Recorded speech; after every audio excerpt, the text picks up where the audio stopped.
Même si les Juifs évoquent la question de la résurrection. C'est une affirmation purement chrétienne. Pour les Juifs, la résurrection est quelque chose qui adviendra à la fin des temps. Pour nous, la résurrection est déjà advenue, puisque c'est le cœur de notre foi, le Christ est ressuscité des morts. Il y a quelques années, dans les catéchumènes qui se préparaient, il y avait un couple qui disait demander le baptême, il y avait juste un détail, ils ne croyaient pas à la résurrection. Alors je dis, mais désolé, ça n'est pas un détail. C'est le cœur même de notre foi. Alors le monsieur me dit, oui, mais j'ai vu sur Internet qu'il y a des gens qui sont baptisés qui ne croient pas à la résurrection. Alors effectivement, vous pouvez trouver, puisque dans les statistiques qui étaient données il y a une vingtaine d'années, 45% des baptisés disaient ne pas croire à la résurrection. Alors, j'ose espérer que cette proportion a baissé, parce que sans la résurrection, comme le dit saint Paul, si le Christ n'est pas ressuscité, notre foi est vaine. Voilà. Et si nous avons mis notre espérance dans le Christ pour cette vie seulement, nous sommes les plus malheureux d'entre les hommes. Donc, c'est vraiment le cœur. Alors, de quoi parlons-nous lorsque nous parlons de la résurrection? D'abord, il faut bien le reconnaître, c'est le propre, non, c'est pas le propre, mais c'est la condition humaine, puisque tous les êtres, quels qu'ils soient en ce bas monde, naissent, grandissent et meurent. Sauf que, merci s'il vous plaît, prenez pas des notes, je vous filerai le texte. Sauf que l'être humain est le seul à avoir conscience de sa mort. C'est depuis que l'homme est homme, il manifeste qu'il a conscience de la mort. Si la personne qui a son téléphone qui sonne peut le couper, ça nous arrangerait. Merci. Voilà. Alors, j'ai vu, moi, des reportages, par exemple, où vous voyez un éléphant s'écrouler, ses congénères essayaient de le redresser, et puis, ben, constatant qu'il était mort, le laissent, et puis s'en vont. Hein, on parle parfois de cimetière d'éléphants ou de cimetière de baleines, d'accord? C'est-à-dire qu'il y a des lieux privilégiés où, manifestement, les éléphants, sentant leur mort, vont se retrouver, mais on n'a jamais vu un éléphant porter des fleurs au cimetière des éléphants. Or, c'est une caractéristique typiquement humaine, et même les paléontologues, alors aujourd'hui, la notion d'être humain a varié dans sa compréhension, mais un des premiers indices pour dire c'est un être humain, c'était les rites funéraires. Voilà. Donc là, par exemple, hein, cette peinture rupestre préhistorique, voilà, on voit bien, c'est un homme devant un bison. Donc, il y a la conscience de la mort et surtout l'espérance d'un au-delà. Voilà. Au-delà, d'ailleurs, de la réalité contemporaine et au-delà de la vie présente. Avec cette énigme sur le trépas, finalement, est-ce que la mort, c'est une fin ou est-ce que c'est une issue? Voilà, une sortie. Et on voit bien que, par exemple, dans la civilisation égyptienne, on prévoit tout pour une vie au-delà de la mort. Et puisque le pharaon est enterré avec tout ce qu'il faut, de quoi manger, les serviteurs, tout, quoi, voilà. Pour continuer la vie, c'est ça. Il y a un prolongement. Oui, Alors avec cet espoir parfois d'une vie qui soit meilleure, hein, dans l'au-delà, alors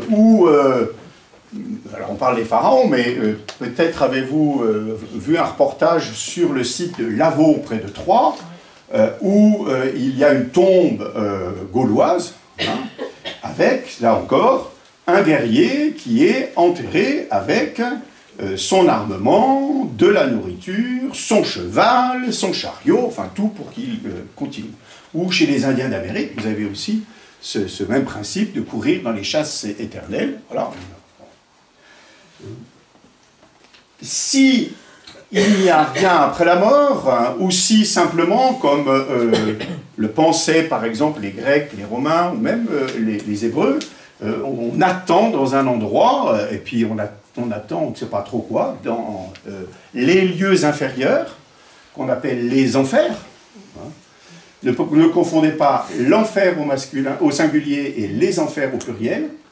Les enfers, c'est donc le lieu d'attente, parce que concrètement, dans nos civilisations, les défunts étant inhumés, il y avait 3 étages: le ciel, le domaine de Dieu; la terre, le domaine des hommes; et sous terre, le domaine des morts. Voilà. Donc, il y a au moins déjà un signe de survivance qui sont les enfants, puisque c'est votre premier réflexe. Quand vous voyez un bébé, immédiatement vous demandez à qui il ressemble. Et oui, c'est notre réflexe spontané. Hein, à qui il ressemble? Est-ce qu'il est plus du côté du père, plus du côté de la mère? Bon, voilà. Pour vous faire sourire, j'ai souvenir comme ça d'un petit garçon qui était né, et le visage, le portrait tout craché de sa mère. Alors, le père était un peu déçu, il dit à la belle-mère, oh, « à tout de votre côté ». Et la belle-mère lui dit, « Non, non, il y a un petit truc de ton côté, c'est le petit truc entre les jambes. » Voilà. Ben voilà, je vous ai dit, c'est pour vous faire sourire. Donc, il y a effectivement l'idée de la survie par les générations, d'où d'ailleurs dans le monde biblique l'infamie de mourir sans enfant. Puisqu'il faut absolument dans le monde biblique avoir des enfants pour pouvoir perpétuer. Ce qui fait d'ailleurs que dans le monde biblique, vous avez un système de mariage pour son frère. Hein. C'est pour ça que dans la Bible, il y a l'histoire de la femme aux 7 maris. Là, hein, voilà. Parce que si un homme se marie et qu'il n'a pas d'enfant, son frère va épouser la veuve et avoir un enfant au nom du frère. Voilà. Et il faut absolument, après ça, trouver un système pour qu'il y ait une perpétuation des générations. Voilà. Ce qui fait d'ailleurs que le Christ va tout d'un coup rompre cette tradition en suggérant qu'il puisse y avoir des gens qui ne se marient pas. Et là, ça va être une révolution dans la pensée biblique que d'avoir cette rupture pour annoncer un autre mode, finalement, d'existence et de poids de l'existence. Je vous ai mis une petite citation de François Cheng, que vous connaissez peut-être, qui est ce philosophe français d'origine chinoise. « La mort n'est nullement une force extérieure qui viendrait anéantir le processus de la vie, elle résulte d'une loi imposée par la vie elle-même, afin que la vie puisse se renouveler et se transformer. » Ça, c'est la conception de François Cheng, mais qui correspond aussi à, finalement, la conception de nos anciens. Alors, quel sens, peut avoir la mort? Et c'est le premier drame que connaissent toujours nos contemporains, c'est la mort est a priori insensée. Elle vient, justement, rompre le fil de la vie, et donc, sauf si je l'aperçois effectivement comme un échappatoire. Et on voit bien aujourd'hui tous les débats autour de la fin de vie et du suicide assisté. Finalement, peut-être qu'après tout, ça serait la meilleure porte de sortie, c'est de mourir. Voilà. Pour ne plus ennuyer les autres, ou pour ne plus m'ennuyer moi-même. Voilà, ça c'est... Avec aussi quand même, nous connaissons des morts qui ont un sens. J'ai fait exprès de vous mettre une photo de la guerre de 1914. Les combattants savent très bien que s'ils affrontent la mort, c'est pour que les autres puissent vivre. Un pompier qui se sacrifie pour éteindre un incendie et sauver des personnes, sa mort donne sens. Et nous comprenons alors aussi pourquoi de telles morts héroïques restent aussi présentes dans la mémoire. Si nous commémorons toujours, 80 ans plus tard, la libération et que nous sommes à coup près pour l'avion anglais qui s'est écrasé, etc., c'est parce que nous avons conscience que la mort de ces personnes a entraîné la vie pour nous, tout simplement. Allons-y. Voilà. Alors, qu'en est-il de la résurrection? Parce que pour l'instant, je suis resté à cette vie ici, avec cette limite qu'est la mort, et qu'est-ce que c'est donc que ressusciter? Il faut faire la distinction entre trois notions tout à fait différentes. La première, c'est la réanimation. La réanimation, alors nous avons des services de réanimation, n'est-ce pas? C'est reprendre la vie d'avant, tout simplement. Spontanément, d'ailleurs, quand nous évoquons la résurrection, nous pensons à une réanimation. Il est vrai en plus que nous avons dans l'Évangile des exemples de réanimation.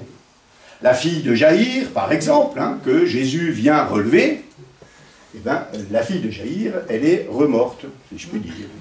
Ou Lazare, même Lazare, voilà. Alors que même dans l'Évangile, selon Saint Jean, on insiste pour nous dire que Lazare, ça faisait 4 jours qu'il était là, il sent déjà, enfin, etc. Allez à la cathédrale et vous verrez, il y a un très beau bas-relief dans la chapelle de Saint-Mamé. Vous avez le reliquaire de... Comment il s'appelle d'ailleurs? Sainte... Ah, tiens, il y a des endroits là, même pas.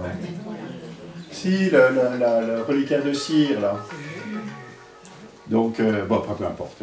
Ça commence par un A, mais... Aurèle? Si, Saint-Aurèle, merci, oui.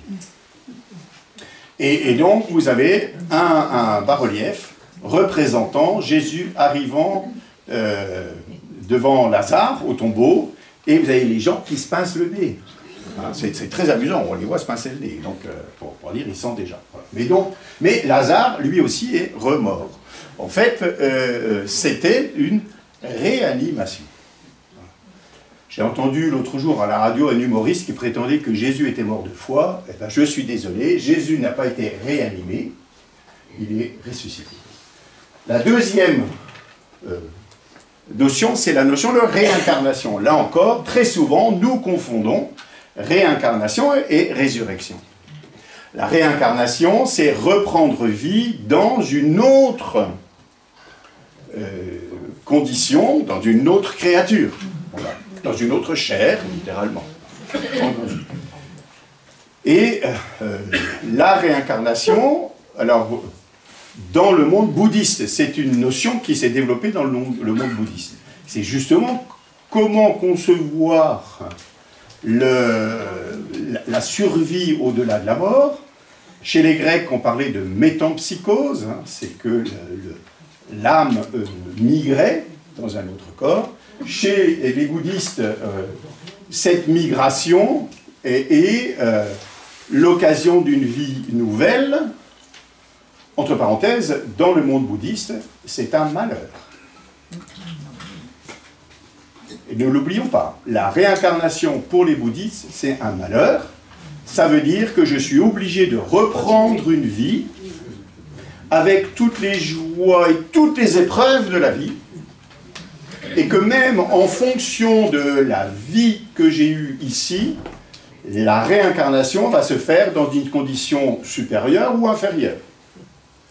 Ce qui est très curieux, c'est que dans la pensée occidentale sur la réincarnation, c'est toujours un progrès, et que c'est forcément une condition meilleure dans laquelle nous serons. Pas du tout dans le monde bouddhiste. Dans le monde bouddhiste, en fait, l'idéal du bouddhiste, c'est d'échapper à la condition mortelle pour parvenir dans le grand tout qu'on appelle le nirvana. Le nirvana, c'est pas non plus dans la pensée bouddhiste une espèce de, comment dire, de lupanar où ah là là, on s'en mettrait plein la panse, voilà, c'est pas du tout une expression sensuelle ou contrairement à l'usage courant quand on dit ah ben c'est le nirvana, là, voilà. Non, non, le nirvana c'est l'absence totale de toute sensation. Peut-être savez-vous que dans la pensée bouddhiste, la souffrance, qui est la caractéristique de l'humanité, ce que nous oublions, parce que nous faisons tout pour l'éliminer, c'est vrai, mais elle est quand même bien là, vient du désir. Et que la manière de lutter contre la souffrance, c'est de lutter contre le désir. Et si j'ai encore des désirs, alors je suis encore dans cette fragilité humaine à laquelle il faut que j'échappe. Celui qui a trouvé la voie pour échapper au désir, c'est le Bouddha. Et celui qui veut pouvoir enseigner cette voie aux autres, c'est le Bodhisattva, c'est-à-dire celui qui est en route vers cette extinction de tout désir, sachant que le désir peut être le désir d'ordre négatif, lorsque je me mets en colère, la passion, etc., ou même un désir d'ordre positif. Ce qui fait que quand vous rencontrez des Asiatiques bouddhistes, eh bien, en général, il y a une ataraxie, enfin, c'est-à-dire une indifférence. Normalement, un vrai bouddhiste ne montre ni peine ni joie. Voilà. On n'extériorise pas, on garde, il y a une intériorité. Je dis bien normalement, parce qu'après, ça va dépendre aussi des personnes, des éducations, etc. Mais quand même, il y a une tradition. Je me souviens, le père Bernard Feiss, que ceux qui sont dans le Nord connaissent, que j'avais rencontré il y a 40 ans, nous avait dit, quand nous sommes derrière une voiture plus lente, nous commençons à piaffer. En Asie, eh bien, le conducteur se dit, il a ses raisons d'être lent, eh bien, j'accepte ses raisons et je me conduis à la même vitesse que lui. Voilà. Donc, la réincarnation, c'est prendre une nouvelle vie charnelle. La résurrection, nous sommes dans un autre domaine, qui est que nous prenons une vie divine.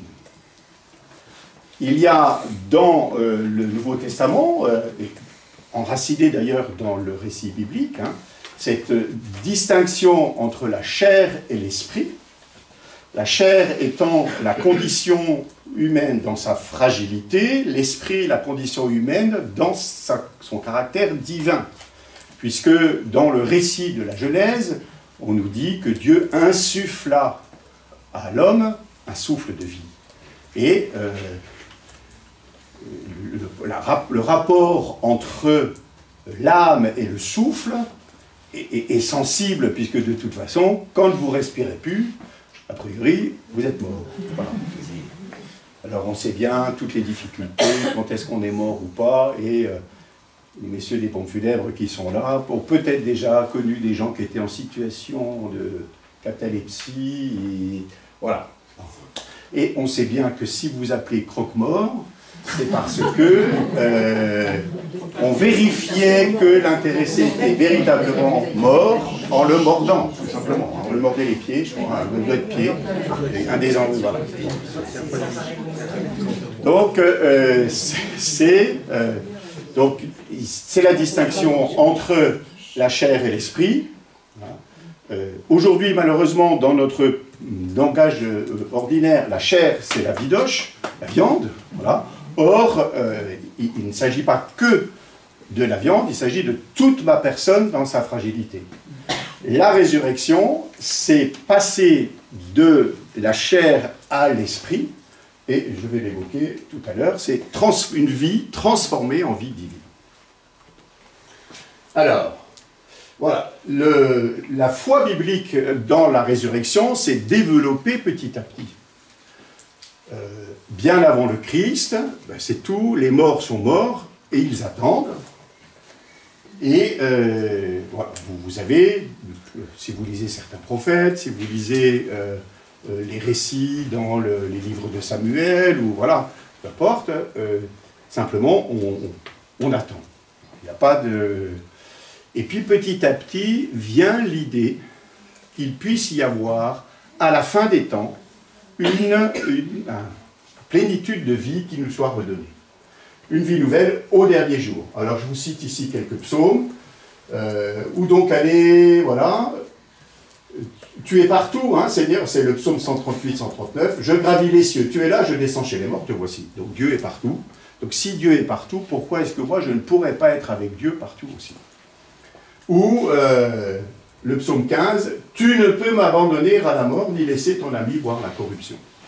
Entre parenthèses, ce psaume va être utilisé par les chrétiens à propos du Christ, justement pour dire, ben voilà, nous avons la réalisation de ce psaume dans la résurrection du Christ. Et puis, cette affirmation du livre de Job, le jour où vous n'en pouvez plus, où vraiment vous êtes... lisez le livre de Job. Le livre de Job, 40 chapitres, où... c'est un peu long, hein, ça c'est sûr, voilà, mais... où, en fait, Job, c'est un gars où tout allait bien, paf, tout d'un coup, malheur sur malheur, voilà. Sa femme lui dit, le vieux réflexe, hein, si ça ne va pas, c'est que tu as fait quelque chose de mauvais. Il dit, non, non, moi j'ai toujours été. Parce que notre premier réflexe, qu'est-ce que j'ai fait au bon Dieu pour qu'il m'arrive quelque chose pareil? Voilà, ça c'est... Bon. Et donc, il va y avoir 3 camarades qui viennent le voir, qui lui disent tous, mais si tu es dans cette situation, c'est que tu as fait quelque chose de mal. Un 4e qui intervient encore pour lui dire, mais si, voilà. Et lui dit, non, non, moi jamais, jamais, jamais. Mais voilà que donc il affirme au milieu, je sais moi que mon Rédempteur est vivant, et que le dernier, il se lèvera sur la poussière, et quand bien même on m'arracherait la peau de ma chair, je verrai Dieu. Voilà. Donc cette espérance qui est signifié dès le livre de Job, et qui va être développé, alors, particulièrement chez les pharisiens. Donc à l'époque du Christ, vous savez qu'il y a plusieurs grands courants spirituels qui se développent. Vous avez ceux qu'on appelle les Sadducéens. Les Sadducéens, le mot vient de Sadoc, qui signifie prêtre, hein. Et donc, ce sont des... Enfin, Sadoc, c'est le juste, pardon, le juste. Puisque c'est Tzedek, hein, c'est la justice. Donc, des gens qui sont plutôt au service du temple et qui sont dans une orthodoxie de la pensée juive de l'époque. Les pharisiens, le mot pharisien veut dire séparé, ceux qui estiment être parfaits parce qu'ils accomplissent tous les commandements, et il y en a 613 en tout dans l'Ancien Testament, et donc ceux-là développent l'idée qu'il puisse y avoir une résurrection. Et c'est comme cela que saint Paul s'en sort lorsqu'il est présenté, après avoir été arrêté, il est présenté devant le Sanhédrin, et donc, voilà, sachant que le Conseil suprême se répartissait entre Sadducéens et pharisiens, saint Paul s'écria devant eux, « Frères, moi je suis pharisien, fils de pharisien, c'est à cause de notre espérance, la résurrection des morts, que je passe en jugement. » Et ils se battent, parce que les Sadducéens disent qu'il n'y a pas de résurrection, pas plus que d'anges ou d'esprits, tandis que les pharisiens professent tout cela. C'est d'ailleurs les Sadducéens qui posaient la question à Jésus, l'histoire de la femme qui avait 7 maris. En disant, à la résurrection, de qui sera-t-elle la femme, puisqu'elle a eu 7 maris, donc, bon, et que la polygamie, à l'époque, est impensable, même si les Hébreux antiques ont pratiqué la polygamie, mais à l'époque de Jésus, c'est la monogamie qui s'impose. Et alors, Jésus va répondre, mais il n'y a plus de femme ni de mari. On est comme les anges dans le ciel. Donc c'est bien la condition divine qui est exprimée. Alors je vous ai mis qu'en est-il de la chair, mais je vais vous le dire ce que c'est que la chair. Donc voilà. Alors, de fait, qu'est-ce que c'est qu'un corps ressuscité? Et c'est là où nous sommes obligés de prendre des images, parce que notre première compréhension, c'est la compréhension matérielle. et qui est notre, oui, notre quotidien. Voilà. Alors, Jésus va parler du grain de blé qui meurt, et saint Paul va reprendre cette image du grain, en disant il y a une diversité de grains, il y a une diversité de constitution des différentes réalités vivantes, eh bien, il y a aussi voilà, des diversités qui va s'exprimer. Donc, ce qui est semé périssable ressuscite impérissable, ce qui est semé sans honneur ressuscite dans la gloire, ce qui est semé faible ressuscite dans la puissance, ce qui est semé corps physique ressuscite corps spirituel, car s'il existe un corps physique, dit-il, il existe un corps spirituel. Et dans les Éphésiens, nous parvenions tous ensemble à l'unité dans la foi et la pleine connaissance du Fils de Dieu, à l'état de l'homme parfait, à la stature du Christ dans sa plénitude. Au Moyen-Âge, les penseurs se sont dit à l'état de l'homme parfait. Donc ils ont imaginé que nous ressusciterions tous dans la plénitude du Christ, qui avait 33 ans au moment de sa mort, donc nous ressusciterions tous à 33 ans. Voilà.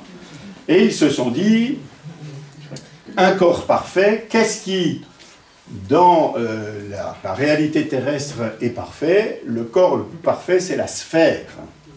Puisque la sphère, tous les points sont à même distance du centre. Donc ils ont imaginé que nous ressusciterions sphériques. Alors il y en a qui ont de l'avance sur les autres. Hein. C'est pour ça que... oui, il ne faut pas... Donc, ceux qui sont un peu enveloppés, vous n'affolez pas. Hein. Donc, tout ça, évidemment, je le dis sous le mode de la boutade, car nous ne pourrons pas imaginer comment est-ce que nous ressusciterons, puisque nous ressuscitons dans la dimension divine. Or, Dieu n'a pas de forme, même si, par commodité encore, nous utilisons des anthropomorphismes pour évoquer Dieu. Nous parlons de la main de Dieu, nous parlons du cœur de Dieu, nous parlons de l'oreille de Dieu, mais Dieu étant pur esprit, il n'y a pas de forme. Voilà. Ce que nous disons dans la résurrection, c'est que notre être sera purifié de tout ce qui est imparfait, voilà, et que nous serons capables de vivre ce que Dieu vit par excellence. Et quelle est la qualité profonde de Dieu? L'amour. Voilà. Et donc que nous vivrons purement dans l'amour. Peu importe, après, alors... mais si j'ai une jambe de bois, est-ce que j'aurai une jambe de bois? Ben, non, parce que tout ça, ça sera... voilà. Et parce que c'est vrai qu'à chaque fois, nous nous représentons des images qui sont des images humaines. Voilà. Alors il y a ceux qui imaginent le paradis comme une immense bibliothèque parce qu'ils vont pouvoir enfin lire tous les livres qu'ils voulaient. Voilà. Mais en fait, il y aura tout ça glisse en un instant, puisque l'éternité, c'est un instant qui ne finit pas. Qu'est-ce qu'il y a après? Il est vraiment ressuscité. Alors, est-ce que le Christ est ressuscité? Ben oui, parce que c'est le cœur de notre foi. Voilà, donc, quels sont... Voilà. Qu'est-ce qui nous permet de dire que le Christ est ressuscité? D'abord, les apôtres vont relire toutes les Écritures, conformément aux Écritures, et nous le disons dans le « Je crois en Dieu » à chaque fois, conformément aux Écritures, pour montrer que l'annonce de la résurrection est déjà dans les Écritures, que ce n'est pas tout d'un coup une invention qui surgit de nulle part, mais qu'elle est bien. Et c'est cette réalisation qui va permettre de dire que de Jésus qu'il est le Christ ou le Messie, puisque vous savez que Christ, c'est le mot grec pour dire Messie. Et que Messie, c'est littéralement celui qui a reçu l'onction divine. Reçu l'onction, d'ailleurs, ce n'est pas simplement un acte extérieur, mais il est imbibé, si je puis dire, par la divinité. Passons. Alors, nous avons quelques preuves de la résurrection. Première preuve, le tombeau est vide. Alors, évidemment, dès l'évangile selon saint Matthieu, on nous dit, vous raconterez que les disciples sont venus en douce récupérer le corps, qu'ils l'ont volé, et que alors, et même on vous comment on appelle ça, quand une autorité accepte le faux témoignage, on vous protégera, enfin voilà, on vous dédouanera, hein, vous direz, les soldats, vous direz, vous avez dormi, et tant pis, vous n'auriez pas dû dormir, mais on acceptera que vous disiez que vous dormiez. Voilà, mais en fait, ça c'est... Parce que c'est la preuve par excellence, le tombeau est vide. Alors, nous avons d'autres preuves encore. La deuxième preuve, par excellence encore, c'est le témoignage des apôtres. Quel avantage aurait-il de dire la résurrection si le Christ n'était pas ressuscité? Très vite, je veux dire qu'un mensonge, ça finit par tomber. Or, ça fait 2000 ans.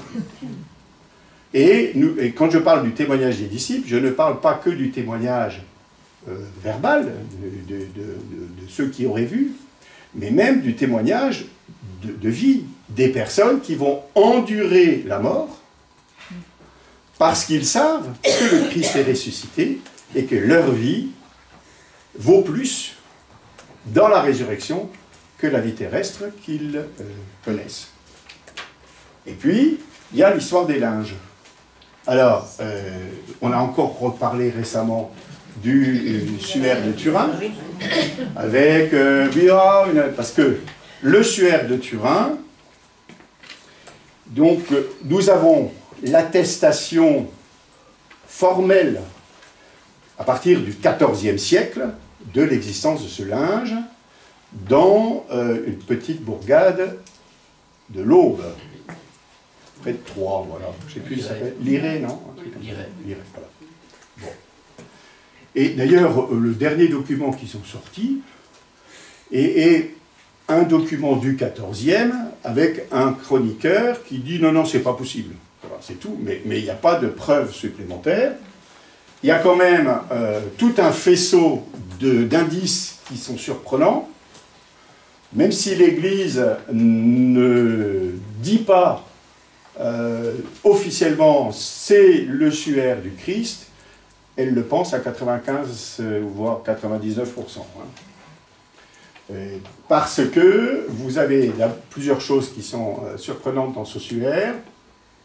D'abord, c'est un linge manifestement tissé au 1er siècle, dans lequel on a trouvé des pollens de plantes qui sont en Terre Sainte. Voilà. Donc, pas... non. Et alors, le plus surprenant quand même, c'est la manière dont le corps a été retiré. Puisque c'est en fait, on a des traces de sang, les analyses ont été faites, d'ailleurs en pensant qu'il y a deux types de sang. Il y a un sang qui a coulé avant la mort et celui qui a coulé après la mort. Aujourd'hui, on est capable de faire ces analyses-là. Et surtout, le plus surprenant, c'est que le linge s'avère un négatif quand on le prend en photo. Aujourd'hui, nous n'avons plus besoin de la réaction photographique pour cela, mais quand, dans les années 50, si mes souvenirs sont bons, on a pris un jour un prix, on s'est aperçu qu'il fonctionnait comme un négatif. Et donc, ça veut dire... En plus, alors effectivement, il n'y a pas d'arrachement, enfin voilà, il y a des tas d'indices qui font que le corps, manifestement, s'est volatilisé. Il y a toute la question aussi, comment ces empreintes ont été mises sur le tissu, et même un bon peintre n'arriverait pas à un tel résultat. Donc, à 99%, nous tenons. Mais la preuve la plus importante, c'est le tombeau vide. Le tombeau vide. Alors, certes, nous affirmons que le Christ est ressuscité, et nous en avons les signes positifs de cette résurrection, mais à quoi cela sert-il que le Christ soit ressuscité? Et c'est là tout le message chrétien, qui est que si le Christ est ressuscité, nous aussi, nous ressuscitons. Et donc, notre propre vie a un sens. Nous nous demandons parfois pourquoi est-ce que nous vivons. Je ne sais pas si de temps en temps, vous n'avez pas quelques coups de barre en disant qu'est-ce que je fais ici, à quoi ça sert, et puis voilà, et puis vraiment, et puis mes voisins m'agacent, et voilà, et je serais mieux ailleurs. Alors de temps en temps, on a des gens comme ça qui tout d'un coup disparaissent dans la nature et essayent de se refaire une vie ailleurs. Bon, ça devient de plus en plus difficile aujourd'hui avec tous les moyens de communication dont nous disposons, mais bon. Et il y a des tas de moments où nous posons la question du sens profond de notre vie. Quand vous lisez l'Évangile selon saint Jean, au chapitre 13, au moment où Jésus lave les pieds de ses disciples, il est dit simplement, le Seigneur Jésus, sachant qu'il venait de Dieu et qu'il retournait à Dieu, se lève de table, prend un linge et lave. Et c'est là le sens de notre vie. Nous venons de Dieu et nous allons à Dieu. Et il ne faut jamais pour nous oublier cet axe principal de notre vie. Notre origine, bien sûr, alors nous connaissons notre origine humaine. Quand nous ne la connaissons pas, c'est un drame, parce que nous sommes obligés de rechercher, voire de nous l'inventer. Moi, j'ai connu une femme morte à 90 ans, née sous X, qui a passé toute sa vie à rechercher ses origines. Toute sa vie. Et à 85 ans, un jour, elle me dit mais vous devez avoir accès au registre de baptême, parce que je sais que j'ai été baptisé à tel endroit. Bon, et donc, alors effectivement, j'ai retrouvé son acte de baptême, né de mère inconnue. Sur l'acte de baptême, hein, voilà. Et elle me dit, mais j'ai un parrain et une marraine, que n'ai-je pensé à demander à mon parrain et à ma marraine? Voilà, parce qu'en fait, elle n'avait jamais eu de contact avec son parrain et sa marraine. Donc, nous savons le drame de ceux qui ne connaissent pas leur origine. Nous pouvons connaître notre origine, mais si nous ne la connaissons pas fondamentalement, notre vie est un don que Dieu nous fait. Voilà. Et donc, il faut au moins remonter à cette origine fondamentale. Et vers où allons-nous? Effectivement, si l'horizon qui est le mien est un horizon purement terrestre, alors je vais réaliser, puisque la survie de ma personne, c'est quelque chose qui nous habite, eh bien je vais réaliser à travers des enfants que je pourrais avoir. Pour être un homme accompli, il faut ou avoir eu un fils, ou écrit un livre, ou bâti une maison. Voilà. Parce qu'il y a des choses qui restent, en fait, si vous voulez. Bon, moi, ça va, ouf, j'ai écrit un livre. Donc, sinon, je n'es pas un homme accompli. Mais bon. Donc, effectivement, nous essayons de laisser des traces, mais les traces, nous savons que les traces passent. Que même la belle pancarte sur la tombe marquée « Nous ne t'oublierons jamais », voilà, nous sommes que peu de choses. Hein. C'est ce que dit un psaume. L'homme, ses jours sont comme l'herbe, qui fleurit le matin et le soir est desséchée. Même la place où il était l'ignore. Voilà. Et de fait, c'est la fragilité humaine. Mais si j'ai compris que le but de ma vie est dans la plénitude en Dieu, alors, je sais pourquoi j'existe. Et parce que je suis ici-bas pour entrer dans cette plénitude et me préparer à entrer dans cette plénitude. Vous savez que je fais des commentaires pour les cellules paroissiales d'évangélisation de la deuxième lecture de chaque dimanche, et dans 15 jours, Saint Paul dira à Timothée « Empare-toi de la vie éternelle. » Empare-toi. Donc, ça veut dire qu'il y a quelque chose à chercher et à trouver. Donc, nous sommes tendus vers la résurrection, nous sommes tendus vers la plénitude en Dieu, et voilà pourquoi nous vivons. Nous existons pour cela. Voilà. Alors, c'est là, Saint Paul, dans la première lettre aux Corinthiens, au chapitre 15, alors lisez tranquillement le chapitre 15, il essaye d'expliquer effectivement comment se vit la résurrection, et ce que je vous ai dit tout à l'heure, s'il n'y a pas de résurrection des morts, le Christ non plus n'est pas ressuscité. Si le Christ n'est pas ressuscité, notre proclamation est sans contenu, et votre foi aussi est sans contenu. Voilà. Et si le Christ n'est pas ressuscité, votre foi est sans valeur. Vous êtes encore sous l'emprise de vos péchés, c'est-à-dire de la fragilité de votre existence, et tant pis pour vous. Voilà. Et donc, ceux qui se sont endormis dans le Christ sont perdus. Non, mais dit-il, le Christ est bien ressuscité entre les morts. Alors, en fait, nous aussi, nous sommes ressuscités d'entre les morts, puisque nous avons été baptisés. Et lorsque nous disons « j'attends au dernier jour », là, elle est déjà commencée. La résurrection n'est pas quelque chose pour demain, c'est déjà là. Je suis déjà ressuscité. Évidemment, il est bon qu'à travers la fragilité de ma vie, se manifeste aussi la puissance de la vie divine en moi.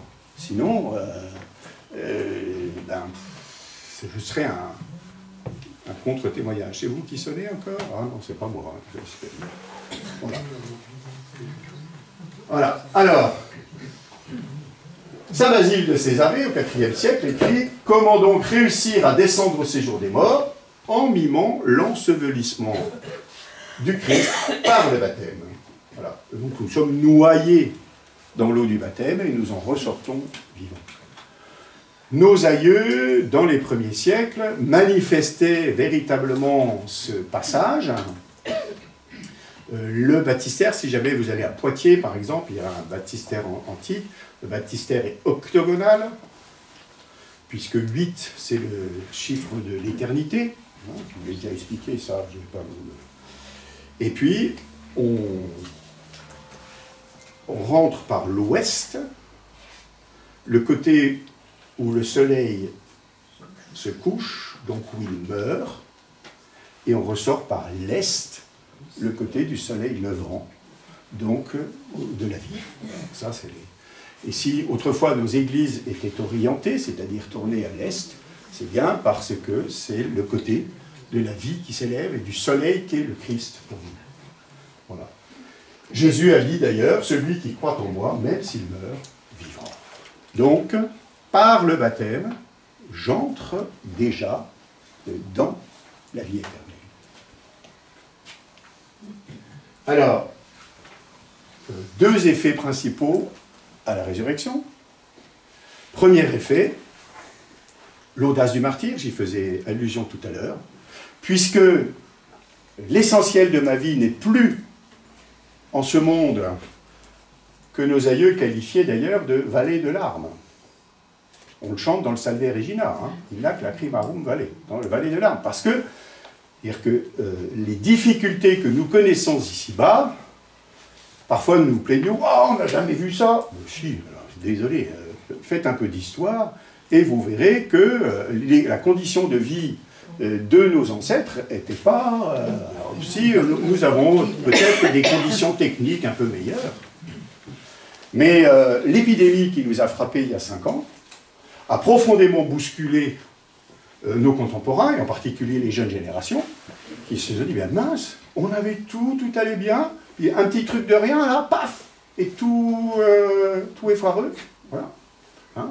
Et regardez, le magnifique système de santé que nous avons, ben, montre un certain nombre de faiblesses. Voilà. Tout bêtement, hein, mon médecin me recommande de trouver un kiné. Et ben, voilà.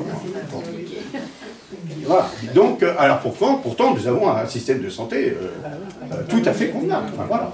Mais voilà qu'il y a... Nous redécouvrons, après toute la prospérité que nous avons pu connaître, que ben non, le monde ici-bas est un monde fragile et qu'il est un monde violent aussi. Et la violence, alors, faites un peu d'histoire, hein, vous verrez, la violence... J'ai le souvenir, quand j'étais curé il y a 30 ans, dans un village, j'évoque à un moment l'insécurité. Il y a 30 ans, on parlait déjà de l'insécurité. Et alors je disais à mes paroissiens, dans les bois de Triocourt en Argonne, pour ne pas citer ce village, il y a un lieu dit la Croix des Trois Morts. En fait, on a trouvé 3 personnes assassinées dans le bois, là, au XVIIe siècle. On n'a jamais su qui étaient ces gens. Les villageois ont dressé une croix à leur mémoire. Voilà. 3 inconnus qui sont... Donc, il ne fallait pas trop se promener dans les bois, quoi. Hein. Là, aujourd'hui, voilà, on dit des fois, est-ce que j'ai le droit de me promener dans les bois? J'étais l'année dernière à Créancey, charmant village, et on m'a raconté une histoire affreuse d'un loup enragé au XVIIIe siècle qui a bouffé 4 personnes. Enfin voilà, donc, bon. Donc il y avait quand même des conditions de vie qui étaient aussi difficiles que celles que nous connaissons aujourd'hui. Donc, c'est... alors, la résurrection, elle se manifeste, donc dans l'audace du martyr, qui est de dire, mais ma vie n'est pas totalement là, elle est aussi dans l'au-delà déjà. Donc je peux supporter la mort parce que je sais que dans la résurrection du Christ, je suis ressuscité. Et ma vie ici-bas n'a donc pas la même importance. Ce qui ne veut pas dire d'ailleurs que je recherche le martyr.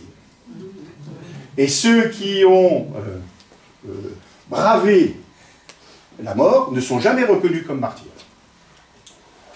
Parce que ce n'est pas du suicide que je veux. Parce que je pourrais dire, effectivement, en disant, mais ma vie, l'essentiel n'est pas là, je pourrais encourager au suicide.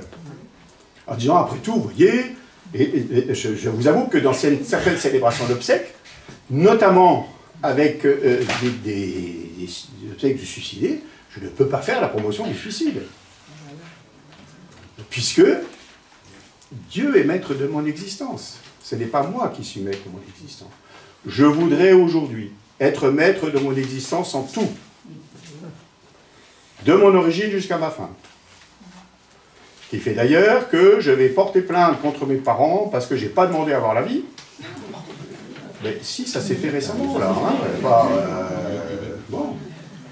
Ou je vais dire, mais non, mais j'avais pas choisi d'être un homme, donc je veux être une femme. Non. Bon, du moment que je ne dise pas, je veux être un âne, mais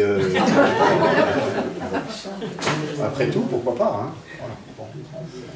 Et je veux être maître de mon existence. Or, notre existence elle-même nous dépasse. Nous l'avons reçue, recevons-la comme un cadeau.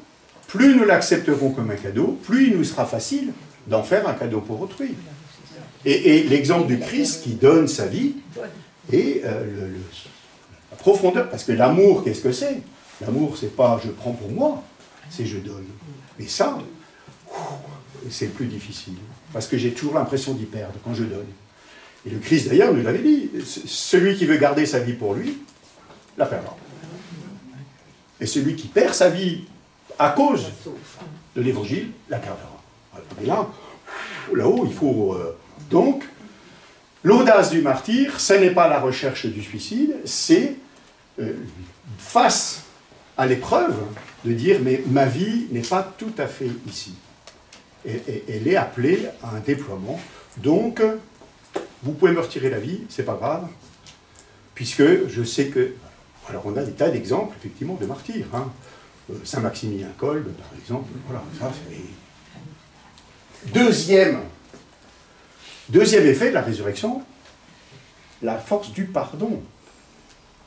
Parce que le Christ est ressuscité, je vis dans le don de moi, et donc dans le pardon. Pardonner, c'est donner par-dessus les blessures qui me sont causées, et donner parfaitement. Le pardon n'est jamais chose facile, j'ai bien conscience. Hein. Il ne suffit pas de dire comme ça, oh, ben je pardonne. D'ailleurs, très souvent, ceux qui ne savent pas ce que c'est que le christianisme nous disent « Oh, c'est facile de pardonner ». C'est jamais facile de pardonner. Mais c'est pourquoi saint Paul insiste « Vous avez été pardonnés dans le Christ, à votre tour débordés de miséricorde ». Mais à force, nous savons qu'en fait, le pardon entraîne à la vie. Et nous sommes malheureusement confrontés à des tas de situations où il n'y a pas de pardon. J'évoquais tout à l'heure, avec Isabelle, hein, c'est ça, oui. Des situations de funérailles où la famille est divisée. Alors, messieurs les pompes funèbres, vous connaissez ça par cœur, hein, voilà, mais c'est dramatique. Parce que pas de pardon, et donc pas de possibilité de... Et, je ne sais plus qu'est-ce qu'il y a après, d'ailleurs. Oh, c'est juste, voilà. Et je vais quand même vous donner quelques recommandations, d'ailleurs, à propos de... Voilà. Donc, sans pardon, nous n'arrivons pas à vivre. Le pardon, en fait, nous permet de vivre au-delà des tensions qui sont inhérentes à l'existence humaine. De toute façon, vous mettez deux personnes l'une à côté de l'autre, elles se heurtent forcément. Parce qu'il y en a une qui veut bleu, l'autre qui veut rouge, enfin voilà, c'est ce qui est tout à fait légitime, la diversité. Notre réflexe premier, c'est vieux comme le péché originel, c'est si tout le monde pensait comme moi, ça serait bien mieux. Ben non, bon, heureusement que tout le monde n'est pas comme moi. Voilà. Ben oui, quelle chance. Ben oui, non mais vous vous rendez compte, voilà, vous qui êtes svelte, tout ça, bon. Et heureusement que nous sommes tous différents, et heureusement que nous, dans cette variété, nous réussissons à manifester, effectivement, un amour plus grand, une force de vie. Et ce que je constate quand même, c'est que nous sommes aujourd'hui très limités dans l'horizon, à l'horizon terrestre, qui réellement espèrent en la résurrection. Plus beaucoup. Plus beaucoup. Or, le message que nous véhiculons et sur lequel vous allez vous arrêter cet après-midi davantage, c'est le message de la résurrection. Non pas comme une petite promesse d'un hochet pour après, vous comprenez, mais comme une force d'existence dès maintenant. Parce que je suis ressuscité des morts, je veux laisser l'Esprit de Dieu m'habiter. Je vous ai écrit d'ailleurs une lettre pastorale que vous allez recevoir. Hélène vous la communiquera tout à l'heure, hein, où j'évoque toute cette question de la vie spirituelle. C'est-à-dire d'une vie où nous sommes animés par l'Esprit Saint, l'Esprit de Dieu. De manière à pouvoir vivre déjà, respirer, c'est-à-dire la respiration de Dieu. Puisque je vous l'ai dit tout à l'heure, le souffle est une des images de l'Esprit Saint. Donc, ce que je constate, c'est que nos contemporains ont restreint leur horizon à ici, ce qui fait d'ailleurs que quand on accompagne un défunt, le premier réflexe, ce n'est pas de parler de l'avenir, c'est de parler du passé. Je suis... à chaque fois, nous parlons de rendre un hommage aux défunts. Il peut être bon de nous rappeler de ce que nous avons vécu avec les défunts, mais dans l'esprit chrétien, il ne s'agit pas d'abord de rendre un hommage, mais de vivre un passage. Tu quittes ce monde ici-bas, mais tu ne vas pas nulle part. Tu vas dans la plénitude. Donc nous nous réjouissons que tu ailles dans la plénitude et nous t'accompagnons jusqu'au bout. Vous savez peut-être que les saints, nous les célébrons, non pas au jour de leur naissance physique, mais de leur naissance sociale, c'est-à-dire de leur mort. Il n'y a que 3 personnes que nous honorions au jour de leur naissance. Le Christ Jésus, voilà, à Noël, Saint Jean-Baptiste, le 24 juin, et la Vierge Marie. Voilà. C'est tout. Tous les autres, nous les honorons au moment de leur naissance au ciel, c'est-à-dire, enfin, où la condition fragile d'ici-bas est dépassée dans la plénitude de la vie en Dieu. Parce que ce n'est pas simplement un au-delà hypothétique, pour nous, c'est bien un au-delà qui est déjà commencé, et qui va se réaliser dans l'abandon de cette enveloppe charnelle, qui ne signifie pas abandon de notre personne. Parce que l'enveloppe charnelle est le support de notre personnalité. Si j'étais un petit pet sec, je ne serais pas comme ça à vous causer de cette manière-là. Voilà. Si j'étais né dans une famille lettonne au XIXe siècle, je ne serais pas comme ça, voilà. Donc, il y a un certain nombre de caractéristiques de ma personnalité qui sont liées à ma chair, mais qui pourtant vont être transcendées dans la plénitude de l'esprit. Voilà. J'ose espérer que les propos que je vous ai tenus sont les propos du Saint-Esprit, et pas simplement mes propos à moi, de ma petite pensée à moi, et j'ose espérer qu'avec vous, quand viendra le grand jour, nous nous réjouirons ensemble la résurrection. Voilà. Mais moi, il m'a été beaucoup donné, il me sera beaucoup demandé. Peut-être que j'aurai un peu d'attente. Voilà, comme ça.